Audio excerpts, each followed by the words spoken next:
Hi, good day everyone, and this is a project being presented by Group 1 or PL1 of Problem Solving Workshop, and I will be the one presenting for you today. My name is Aaron Andrews. I'm the group leader for this group, and first off, let's just look into the reason why and the purpose behind this project.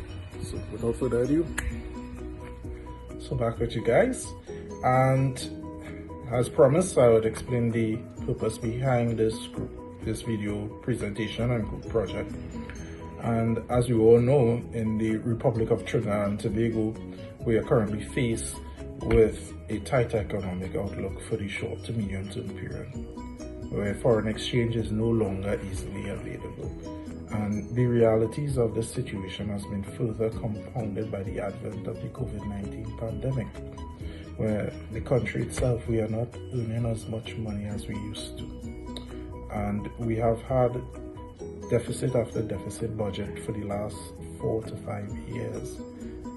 Now, in an effort to conserve this foreign exchange and to save money both on a national and individual level, it is the objective through this report to encourage citizens to eat locally produced vegetables and also to train them on how they can grow and cultivate such vegetables through a home garden or a grow box with the same quality as imported vegetables.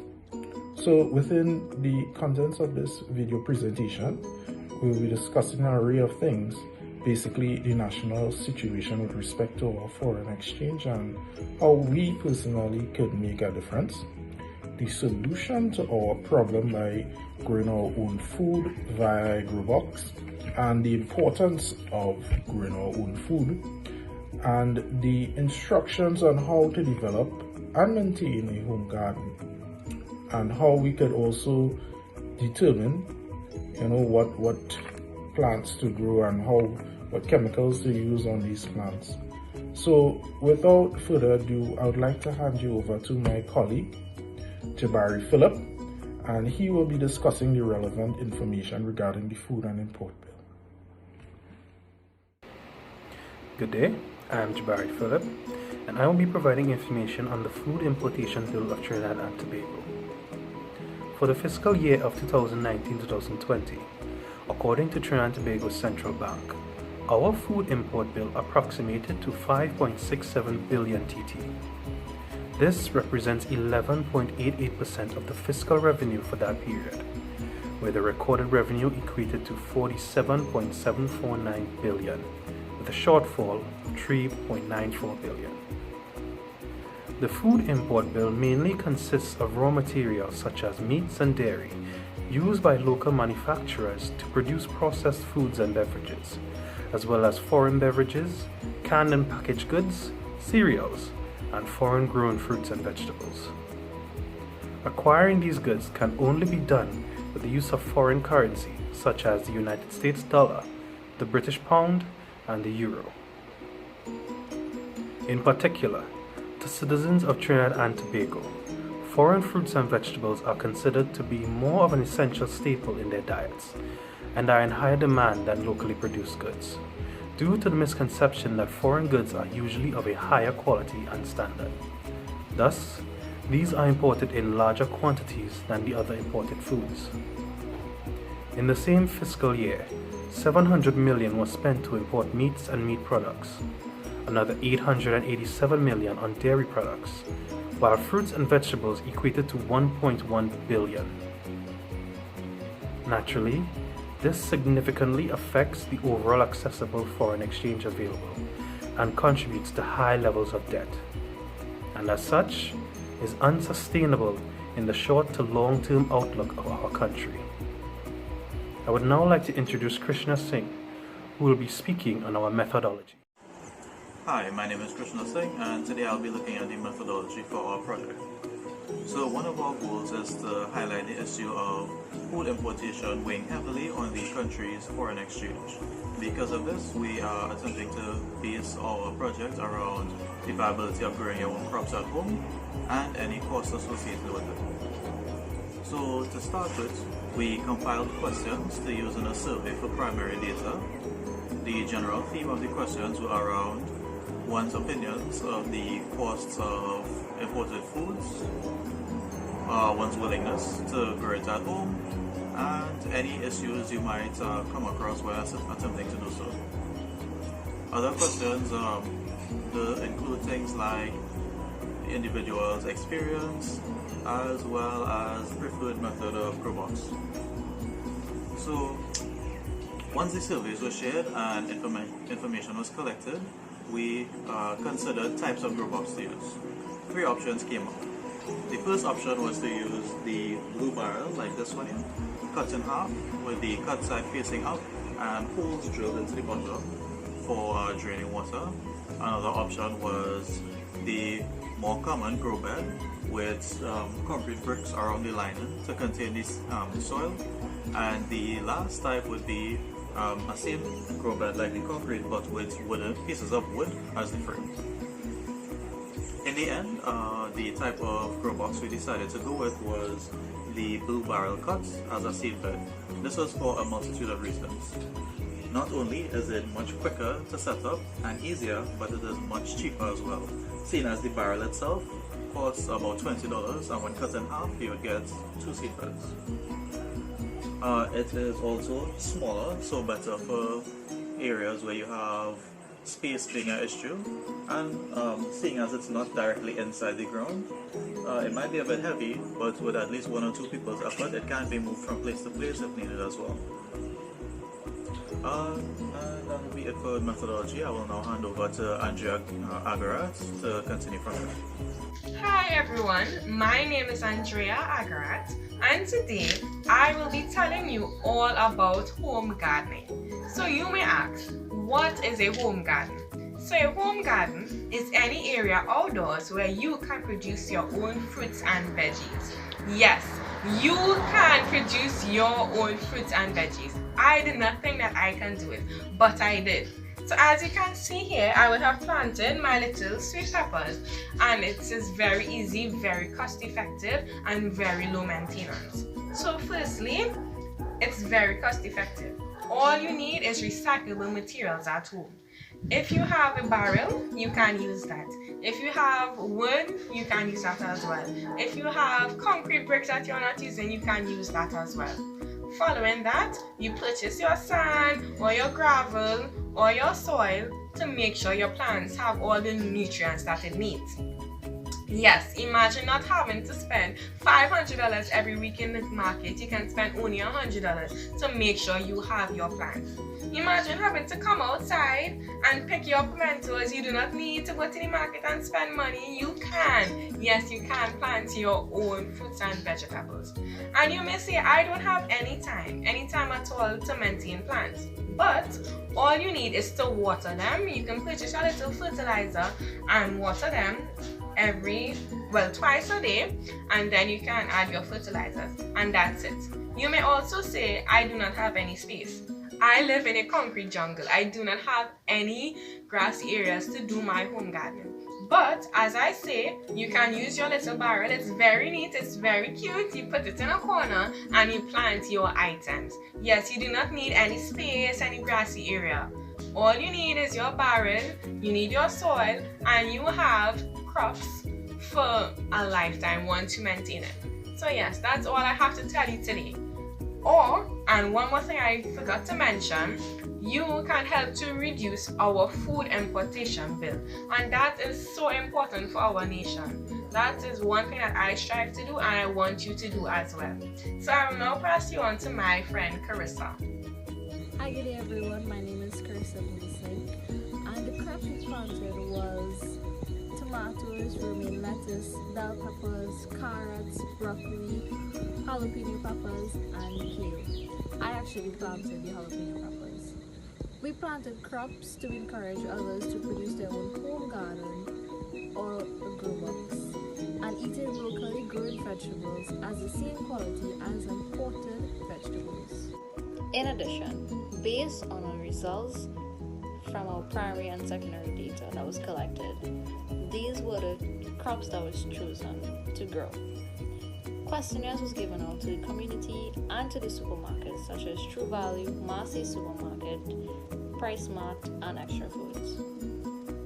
As we know, there's a vast amount of chemicals in the imported crops.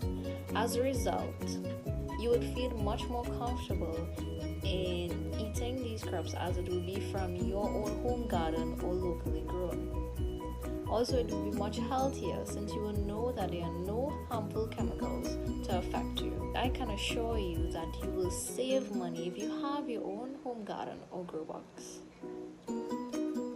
This is why we grow our own crops, and we hope others are encouraged to produce their own. I will now pass you on to Omari Alexis.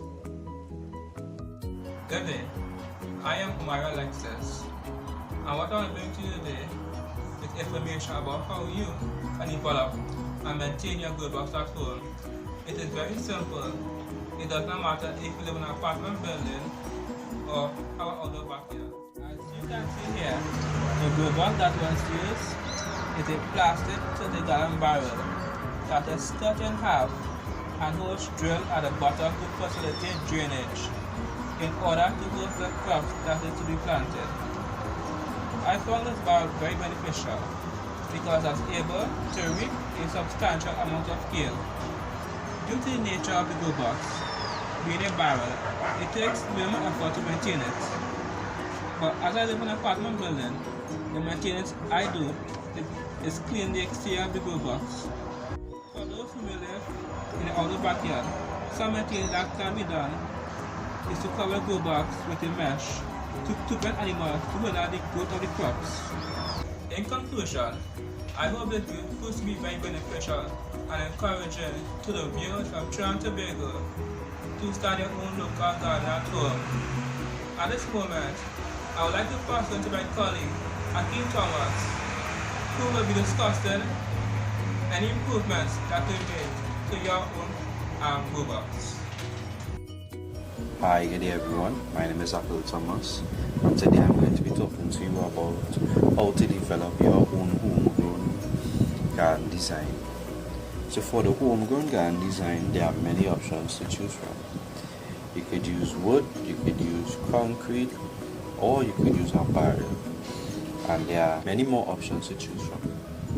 However, with our group, we decided to choose the barrel after completing our surveys because it shows that this design is very cost effective and it requires little to no maintenance and it is space effective.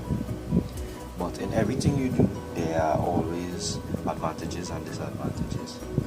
So some advantages of using this design is simply the ability to move it around. It will be more mobile and more effective to move around. In terms of cost, it is very cost effective and cheap because it uses recyclable material. However,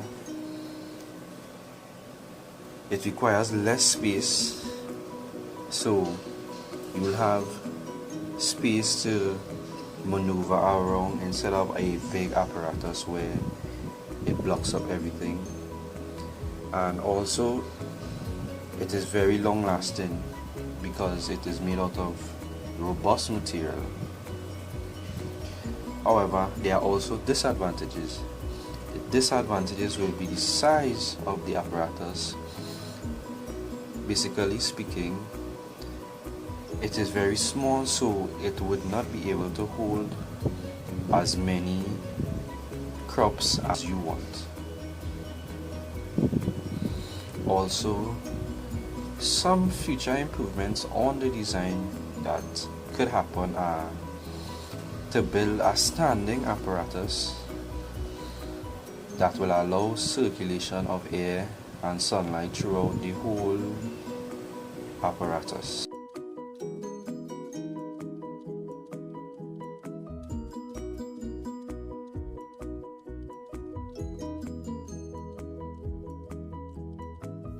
Now hand you over to my colleague Kabish Mahavi. Good day to my fellow community of Trinidad. I am Kavish Mahaber here today to present to you on plant nutrients and management of my home vegetable garden. Firstly, in order to determine the right amounts of nutrients received by the plants, a soil test was done using a pH meter to determine the pH of the soil. By determining this, we can proceed further either to increase or decrease the pH. To make soil less acidic, the common practice is to apply a material with some form of lime. On the other hand, to make soil more acidic, two materials are commonly used: aluminum sulfate and sulfur. By adjusting the soil pH of various plants, it can absorb all the nutrients that is given to it.